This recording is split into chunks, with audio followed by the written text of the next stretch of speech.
Et on se retrouve pour la rubrique C'est mon histoire. Aujourd'hui, j'ai le grand honneur d'avoir avec moi le docteur Moussa Touré. Bonjour docteur Moussa. Bonjour Evelyne. Comment allez-vous? Très bien. Super, merci d'être ici dans la moi qui vous rubrique C'est mon remercie. histoire. C'est mon plaisir. Vous êtes le fondateur du mouvement Sentinelle sur les murailles Maison de prière, qui est un ministère vraiment qui implante des sentinelles de prière partout dans le monde. Et aujourd'hui, docteur Touré, vous venez nous partager le témoignage de votre conversion qui est assez extraordinaire, il faut le dire. Oui, Vous êtes né dans une famille musulmane au Burkina Faso, c'est bien oui, ça? oui, c'est ça. Et votre maman était très malade. Oui. J'étais à Paris à l'époque et j'avais fini mes études, je travaillais et bon, brusquement un jour, j'appelle à la maison, on me dit que la maman est gravement malade. Donc tout de suite, moi j'ai pensé à la faire transférer sur Paris. Elle aurait pu obtenir meilleurs soins sur Paris par les cliniques qu'au pays, Burkina. au Burkina. Donc, c'est là qu'on m'a répondu pour me dire non, il vaut mieux que tu prennes l'avion et que tu viennes le plus vite possible si tu veux encore la voir vivante. Ouf. Donc, le lendemain, me voilà sur un vol d'Air France. Je descends sur Ouagadougou. Et effectivement, je la trouve couchée. Elle ne répondait plus. Et dans cette panique-là, je voulais chercher des spécialistes, des docteurs. Il se trouvait que mon jeune frère médecin m'a dit que lui, il avait déjà consulté pas mal de médecins et que, effectivement, bon, il y a plus d'espoir. Donc, mais je me suis dit non, peut-être qu'il y a encore un spécialiste qui n'a pas consulté. Donc, il fallait que j'aille à la recherche d'un spécialiste. Je ne savais pas que celui-là serait Jésus. Alors, en sortant, j'ai pris le véhicule de mon père. Et voilà ma sœur qui était là, qui voulait que je la dépose quelque part. Je lui donne un transport jusqu'à quelque part. Je ne sais pas où c'était. Donc, je la prends et nous nous retrouvons quelque part où je ne voulais pas la laisser seule. Donc, je me suis dit, je vais attendre là le temps qu'elle aille, qu'elle revienne. Mais elle a insisté qu'il fallait que je rentre. Donc, finalement, par curiosité, parce que je voyais une maisonnette entourée de beaucoup de vélos. C'était dans un endroit, une zone pas tellement riche. Donc, je descends finalement, je rentre dans ce lieu et je me rends compte que ces gens étaient sérieusement pauvres. À l'apparence, c'était des gens pauvres. Mais ce qui m'a choqué, c'est que ces gens avaient de la joie. Et des gens qui chantaient, qui bougeaient. Et moi, je me posais des questions, mais comment peut-on être si pauvre et à la fois avoir autant de joie? Et je voyais que ces gens avaient les bras levés vers le plafond. Et la tête comme ça, en train de chanter. Et donc, moi, j'étais arrêté, les bras croisés, et je me posais des questions. Je raisonnais. J'ai dit, mais comment se fait-il que ces gens perdent le temps ici en train de s'attendre à quelque chose des plafonds? Croient-ils que quelque chose va venir du plafond pour les aider? Et au lieu d'aller faire un petit commerce, et à travers le petit commerce, peut-être qu'ils auraient une petite marge bénéficiaire qui, par accumulation, pourrait devenir substantielle et les aider à vivre. Pendant que j'étais en train de raisonner comme ça, mes bras qui sont là ont commencé à bouger tout seuls, comme ça. Et je savais dans ma conscience que je ne contrôlais pas mes bras. Donc ma tête tournait de gauche à droite, en train de regarder ces bras qui se déplaçaient tout seuls, et mes bras allaient vers le plafond comme les autres. Et à un moment donné, ma tête, puisque je regardais mes bras de droite à gauche, c'est comme si on a saisi ma tête et on a soulevé mon visage vers le plafond. Donc je me suis retrouvé dans cette position, comme eux, en train de regarder le plafond. Et c'est en ce moment que le son a coupé. Je n'entendais plus rien autour de moi. Et une grande lumière est apparue. En ce moment, je ne savais plus réellement où j'étais. Mais il y avait une telle paix incroyable. Et c'est dans cette lumière maintenant que je vois comme une tête de quelqu'un qui souffrait. Et la tête était abaissée comme ça. Et donc, de ce côté de la tête, sur ce visage, il y avait comme, on dirait, des sueurs, et puis mêlées à du sang. Il y avait quelque chose, effectivement, comme une couronne autour de la tête.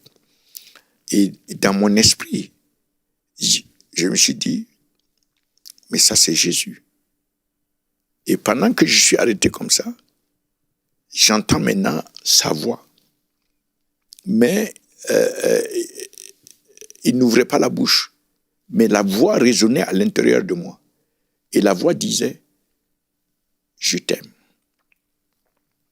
Je suis mort pour toi. Et quand il a dit, je t'aime, j'ai été rempli d'amour. Et j'étais conscient que c'est un amour qui n'est pas terrestre.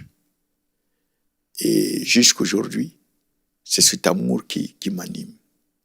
J'étais envahi. Je savais que s'il ajoutait même un grain d'amour supplémentaire, j'aurais explosé. Wow. J'étais saturé d'amour. Et quand il a dit je suis mort pour toi, j'ai senti effectivement que ce sont mes péchés. Donc je ne voulais plus de moi-même. J'étais tellement conscient que j'étais mauvais. Et je ne voulais plus de cette personne que j'étais à l'époque. Et c'est en ce moment qu'il y a eu comme un changement de l'ancien moi. Il y a eu comme un nouveau moi.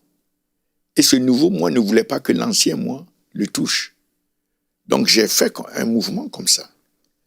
Et en ce moment, il y a une paix qui est venue.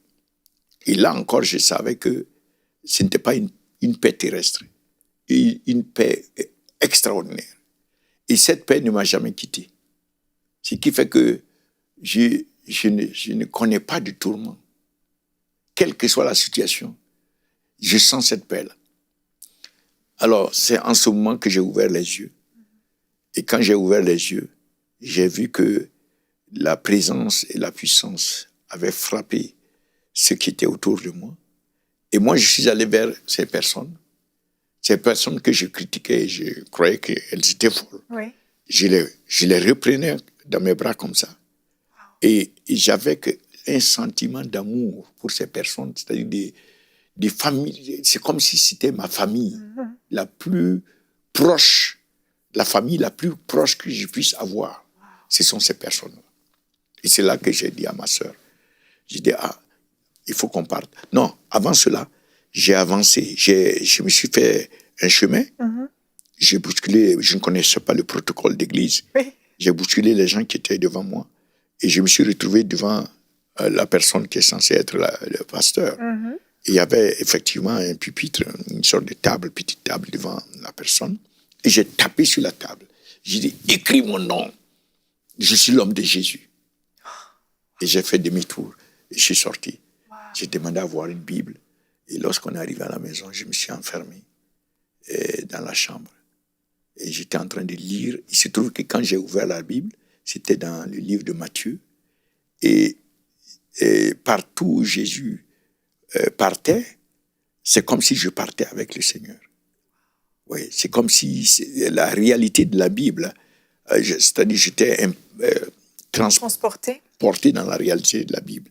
Donc je ne me rendais pas compte du temps, des heures qui passaient. J'étais là, je lisais, je continuais. Et à un moment donné, mon père m'a fait demander, parce que ce n'était pas normal pour lui que je vienne. D'habitude, quand je viens, je suis tout le temps dehors. Oui. Là, je suis enfermé dans la chambre. Qu'est-ce qui ne va pas? Donc, je suis sorti, je me suis assis à côté de lui. Mais je ne parlais pas. Je ne voulais parler de rien si ce n'était pas de Jésus. Donc, aucun sujet ne m'intéressait. Donc, je n'ouvrais pas la bouche. Et donc, dans ce silence-là, je vois ma maman qui sort en criant « Je suis guéri, je suis guéri ». Et à l'intérieur de moi, je sentais que c'est mon Jésus qui l'avait guéri. Amen. Et si je leur disais que c'était Jésus, ils auraient cru que j'étais fou. Oui. J'étais devenu fou parce que le matin encore, j'étais musulman. Ben oui. Et voilà, l'après-midi, je parle de Jésus, etc. Donc, c'est à partir de là que je suis allé faire changer mon billet d'avion. Je suis rentré sur Paris. Et ce qui m'a étonné, c'est que j'avais une telle compassion pour les gens. Je ne savais pas encore prier, mais j'avais une telle compassion que lorsque je voyais quelqu'un qui était malade, je visitais les gens. Lorsque les personnes disaient qu'elles étaient malades, je demandais à Jésus, s'il te plaît, guéris telle personne. Et je voyais le miracle. Les gens guérissaient. Et lorsque je priais, même la première fois que je suis allé à l'église, je suis rentré dans une bouche du métro le dimanche matin. Et j'ai dit à Jésus, j'ai dit, OK, le métro où je vais sortir, la première église que je vais voir, c'est là que je vais aller. Je sors d'une bouche de métro et la première église, c'était une église évangélique. Et le pasteur, c'était un juif français et qui était très, très bien. Je me souviens encore de son nom. Mais c'est que chaque dimanche, lorsqu'on demandait qui voulait accepter Jésus, j'étais le premier à lever ma main et j'avançais, j'acceptais Jésus jusqu'au jour où on m'a appelé pour me dire non, ça ne se passe pas. Il n'y a plus besoin là. Voilà, exact. Mais je disais à tout le monde, si vous avez des requêtes, vous voulez que Jésus fasse quelque chose pour vous, donnez-moi votre requête, je vais lui en parler. Parce que moi, je leur disais, je suis le fils de Jésus. Wow. J'étais convaincu que j'étais le fils de Jésus et j'étais convaincu qu'il était mort pour moi. Juste vous. Voilà, juste moi. Et c'est à travers les enseignements que j'ai compris que, à cause de son amour et de sa grâce, il est allé à la croix pour toute l'humanité. Amen. Et il veut que toute l'humanité soit sauvée. Et cela m'a touché. Et j'ai reçu cet amour de Christ pour toute l'humanité. J'ai commencé à placer des cartes du monde. Et je disais seulement, le sang de Jésus couvre l'Amérique, le sang de Jésus couvre l'Europe, le sang de Jésus.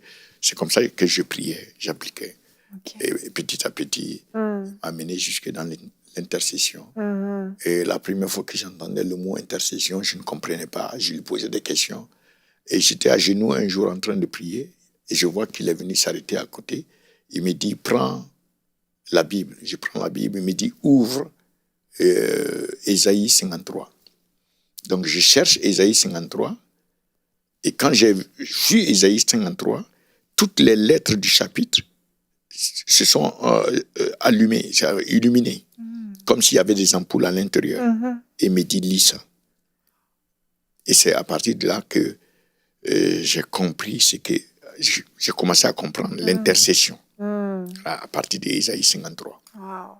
Voilà comment les choses sont passées. Docteur Touret, oui. J'aimerais que vous puissiez vous adresser aux téléspectateurs qui ne connaissent pas encore le Seigneur, mais qui ont besoin eux aussi de donner toute leur vie. C'est simple. Il faut simplement demander à Jésus de venir dans votre cœur et il viendra. Répétez seulement avec moi, Seigneur Jésus, je sais que je suis pécheur. Et si je mourais aujourd'hui, j'irais en enfer.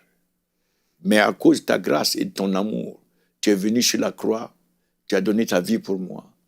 Et aujourd'hui, je te demande, viens dans mon cœur, je t'ouvre mon cœur et je t'accepte, je te reçois comme mon Seigneur et mon Sauveur personnel. Merci de sauver mon âme. Merci de faire de moi un enfant de Dieu. Merci de pardonner tous mes péchés. Merci de ce que ton sang m'a lavé et m'a racheté de toutes les malédictions. Je suis libéré, je suis enfant de Dieu, je suis membre de la famille de Dieu. Je renonce au monde des ténèbres. Et à partir d'aujourd'hui, Seigneur, je veux grandir dans ta connaissance. Et à partir de là, je te déclare, au nom de Jésus-Christ, sauvé, conformément à la parole qui dit que si tu confesses Jésus-Christ comme Seigneur et Sauveur, tu seras sauvé. Au nom de Jésus, nous avons prié. Et je déclare que tout ce qui est oppression dans ta vie soit brisé maintenant. Toute malédiction soit brisée. Que tu sois libéré de tout lien satanique. Que Satan ôte sa main de ta vie. J'ordonne à tout démon de quitter ta vie. Toute maladie soit détruite maintenant dans ton corps. Et je proclame les bénédictions sur ta vie. que les anges de Dieu viennent avec les bénédictions qui attendaient de venir dans ta vie, que tu reçoives les miracles dont tu as besoin. Au nom de Jésus-Christ, nous avons prié. Disons Amen. Amen, amen. Oh, alléluia, gloire à Dieu. Merci, Docteur Touré. Merci d'être venu nous partager cette extraordinaire conversion. Amen. Et nous prions vraiment que le plus grand nombre puisse entendre votre témoignage et à leur tour se tourner vers le Seigneur. Merci. Amen. Amen. Merci. Merci.